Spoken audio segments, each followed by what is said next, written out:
रत्नकरंडक शावकाचार शावक के जीवन और आचार्य का प्रतिपादन करने वाला एक महत्वपूर्ण ग्रंथ है। जिनेंद्र भगवान के शासन में दो धाराएं होती हैं।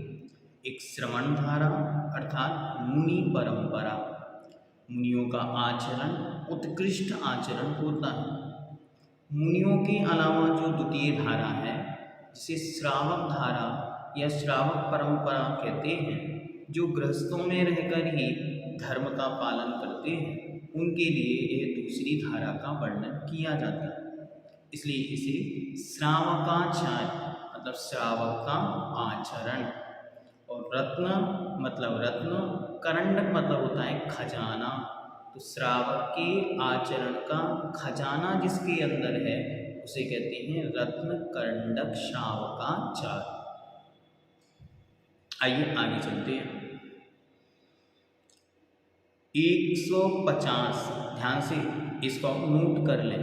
150 श्लोकों में आचार्य शांतभद्र स्वामी ने सम्यक दर्शन, सम्यक ज्ञान, अनुव्रत, गुणव्रत, शिक्षाव्रत, सल्लेखना एवं प्रतिमा, इन 7 अधिकारों का विस्तार से विवेचन प्रस्तुत किया है। इस ग्रंथ में आचार्य श्री ने अपनी विश्वलोकोपकारिणी वाणी से न केवल जैन मार्ग को सब ओर से कल्याणकारी बनाने का प्रयत्न किया है, किंतु शुद्ध मानवीय दृष्टि से भी उन्होंने मनुष्य को नैतिक धरातल पर प्रतिष्ठित करने के लिए बुद्धिवादी दृष्टिकोण अपनाया है। भगवान का शासन संसार के प्रत्येक जीव के कल्याण का हेतु है, ऐसा प्रतिपादन इस ग्रंथ के माध्यम से किया गया।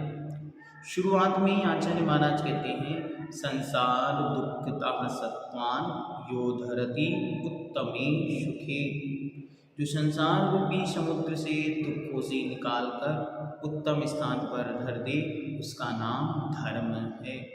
यहीं से शांतभद्र की दृष्टि एकदम उन्नत होकर दिखलाई पड़ती है, जो कि सबके लिए एक समान है। आगे स्वामी शांतभद्र की दृष्टि में मन की साधना हृदय के परिवर्तन की सच्ची साधना है। वाह्य आचार्य तो आडंबरों से भरे भी हो सकते हैं।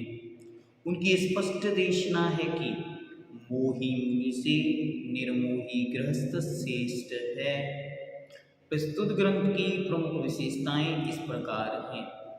श्रावक के अष्टमूल गुणों का विवेचन, अरहत पूजन का वैयावृत्ति के अंतर्गत स्थान, व्रतों में प्रसिद्धि पाने वालों के नाम उल्लेख, मोही मुनि की अपेक्षा निर्मोही श्रावक की श्रेष्ठता, सम्यक दर्शन संपन्न मातंग मतलब चांडाल को भी देवतुल्य कहकर उदार दृष्टिकोण का उपन्यास, आचार्य शांतभद्र और उमा स्वामी की श्रावक संबंधी मान्यताओं को आत्मसात कर स्वतंत्र रूप में श्रावक धर्म संबंधी ग्रंथ का पारायण। यह ग्रंथ अपने आप में भगवान कुंदकुंद और उमा स्वामी के द्वारा बतलाए गए मार्ग को लिए हुए है। इसलिए यह ग्रंथ हमारे और आप सबके कल्याण का हेतु है।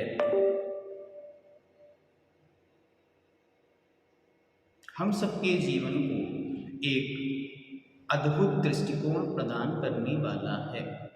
इस ग्रंथ के अंतर्गत 150 श्लोक हैं और वह भी 7 अधिकारों में विभक्त हैं। सम्यक दर्शन, सम्यक ज्ञान, अनुव्रत, गुणव्रत, शिक्षाव्रत, सल्लेखना और प्रतिमा। ये आपको विशेष याद रखना है।